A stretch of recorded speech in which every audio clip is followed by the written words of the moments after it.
Evening all. Stephen here. It's back.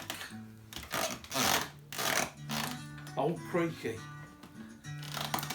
It's my bones actually. I'm not surprised it creaks under my not inconsiderable bulk. But anyway, here it is, back by the fireside for another Fireside ramble. This chair's not done too bad really. I mean, it's nearly 100 years old. We were a bit ripped off, my ex-wife and I. Bought it from an antiques market and it was sold as a Victorian arts and crafts chair. It's actually made in the 1930s, I found out much later. Sort of reproduction arts and crafts. But it's a nice bit of solid English oak. Where are we?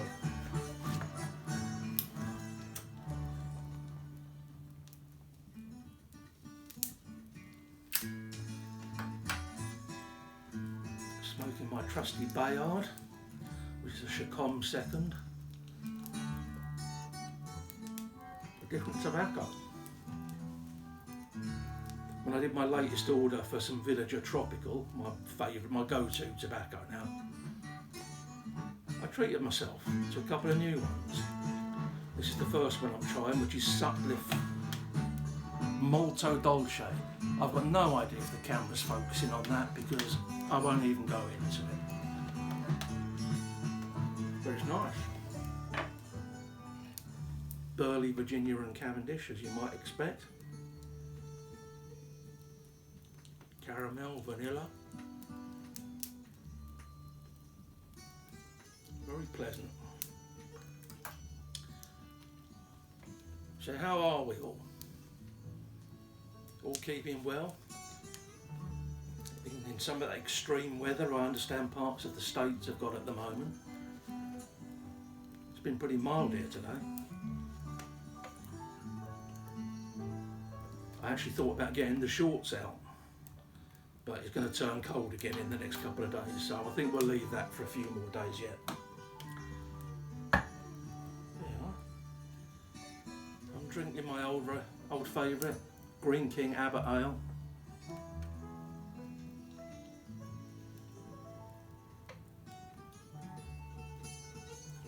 Cheers. Happy Friday. This is only my second one. I'm losing the plot already. Cheers.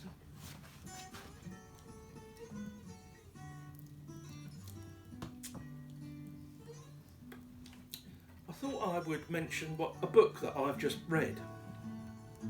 It's not a new book. I think it was published about 15 or 16 years ago.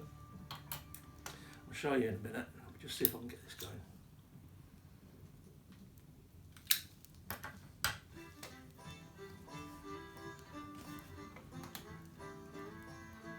The March by E.L. Doctorow.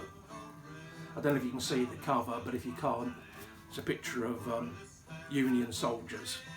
And as the name suggests, the march, it's all set around Sherman's march to the sea at the tail end of the American Civil War. Very good. It has characters from both sides, Union and Confederacy, black and white, male and female. It's a good read. And it set me thinking that, it might surprise you even because I'm English, that I've long held sort of an interest in the American Civil War. And I can date it back to when I was quite a very young child. That I think that's when it hooked me, and so it's stayed with me ever since then. And when I was a child growing up in the late 50s, early 60s, we all loved American TV shows, those that we got on our TV over here. I mean, aside from the fact the Americans had a lot more money, so their production values were higher than British shows, there was obviously something a bit sort of exotic and adventurous about them. Lots of cowboys and Indians and war and stuff like that. And so those were the shows that we really wanted to watch most of the time. Gunsmoke, Wagon Train, Rawhide, the list goes on and on. And there was one show that was produced in the States in 1961 on the 100th anniversary of the start of the Civil War. And in the States, I managed to track it down on Wikipedia, and I'll put a link down in the description below to the wiki page if anyone's interested. In the States, it was called The Americans, and it concerned a family. Obviously, the Civil War concerned a family that was divided by the Civil War. So you had one brother fighting for the Confederacy and one brother fighting for the Union. Over here, I suppose, in the UK, when it was brought up by British TV, they must have thought, well, the Americans, that's not going to evoke much to a British audience. It's not going to mean a lot, not going to attract an audience. So here it was called The Blue and the Grey. Not to be confused with another mini-series of the same name, which came much, much later. But yeah, it's called The Blue and the Grey over here. And I soaked that up, and it fascinated me.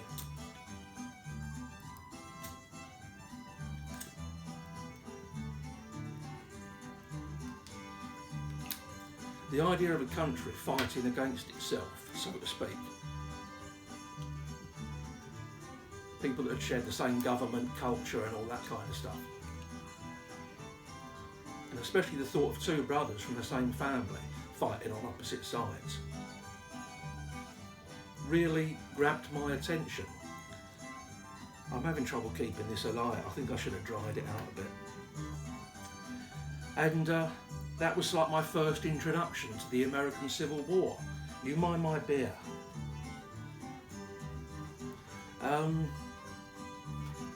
And then shortly after that, we got something over here in the UK which had been, I don't think we'd ever had them before, although I'm sure they were big in the States. Bubblegum cards. There was once again this American set, obviously had been produced in the States, and they brought them out over here. It must again once again been tied into the anniversary of the war. And I don't know if they were called the same thing in the States, but over here they were called Civil War News. And what you got was a wax paper packet, and inside you got a stick of bubblegum, you got a reproduction of a Confederacy dollar bill in various denominations, and you got 5 cards. Then on the back of each card was like a made up news reports concerning an incident in the Civil War. But no one read that. What we were after was the artwork on the front. Incredible artwork. There must have been 50 odd cards altogether in the set. And very vivid colours, very well drawn, put together. But what really grabbed us was the incredible, for the time, violence and gore that a lot of them contained. Cheers. You have to keep in mind that comics in those days, in the early 60s, never had any blood in them. If someone was shot in like a war comic or one thing, they just grabbed their chest and fell to the ground. And it was probably the same in most war films at the time as well, and certainly on television, you'd never get any hint of blood. And these cards represented men being blown to bits, impaled on spikes, run through with bayonets, with buckets of blood, and it was all very realistically done. And of course, to us boys in the early 60s, I mean under 10 years old, and probably older as well, we not only wanted we were fascinated by these, everybody wanted them, it was a huge craze. And the violence on them actually caused quite some controversy at the time. There were certain people that wanted them banned, because once again, as I say, there'd been nothing so graphic before. But they didn't get banned, and we carried on collecting them. And they were the big craze at school. Probably caused quite a few punch-ups with people pinching other people's cards. And I found that was my second introduction to the Civil War. And I found a short video on YouTube. It's only about 5 or 6 minutes long, but it shows this British set, and it actually goes through all the cards quite quickly. So I'm going to put that link down in the description as well, just in case anyone's interested. As I say, it's only a few minutes, and you'll go through them and you'll be able to see what I'm talking about in terms of the artwork. And my interest was so spurred in the Civil War by this point that I actually went out. This must have been one of the first books I ever bought for myself. The Scarlet Raider by Joseph B. Eisenhower. This isn't my original copy, that was lost decades ago, but I went on eBay and picked this up for a couple of pounds and read it. Yeah, went through it in a quick session. I mean, it's written for like ages about 10 to 13, 14, I suppose. Presents a very sanitised view of the war, and certainly no politics, obviously. But yeah, that was my third thing from when I was a kid that got me into hooked on the Civil War. For some reason, the English Civil War never had the same attraction.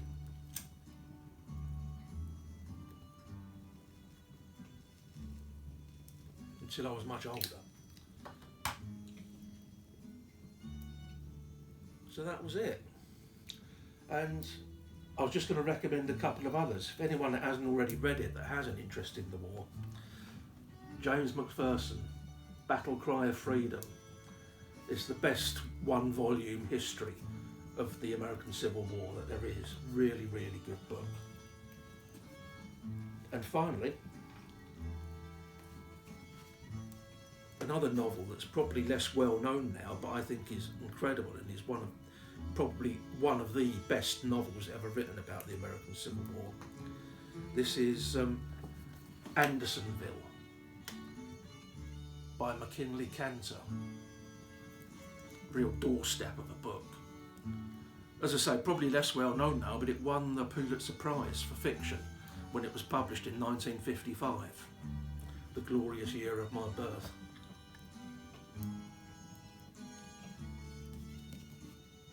As the name suggests, it's all set around the notorious prison camp at Andersonville, the Confederate prison camp for Union soldiers.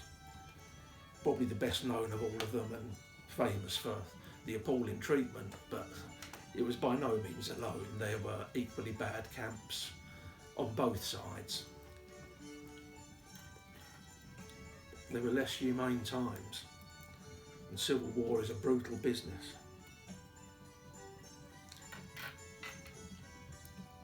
So that's my little run through of Civil War stuff. I've got some others. Another book called The Killer Angels, which I think was set around Gettysburg. That's not a good one.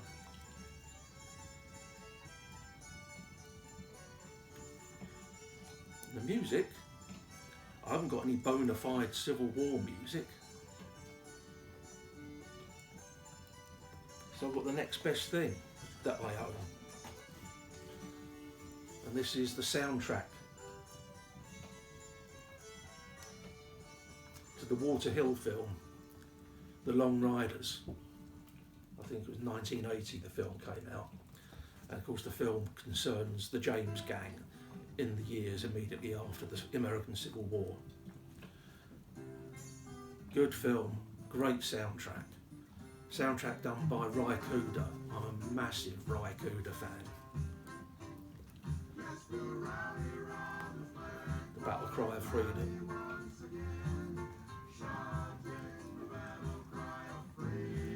Yeah, I own more vinyl by Ry Cooder than by any other artist.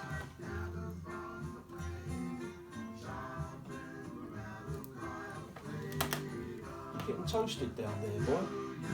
Don't burn your snoot, will you?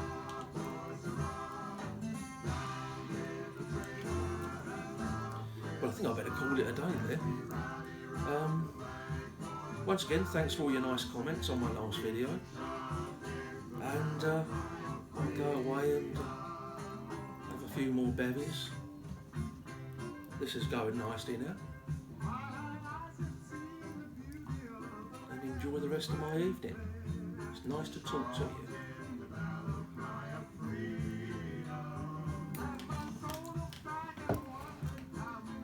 Take care wherever you are. Ta-da.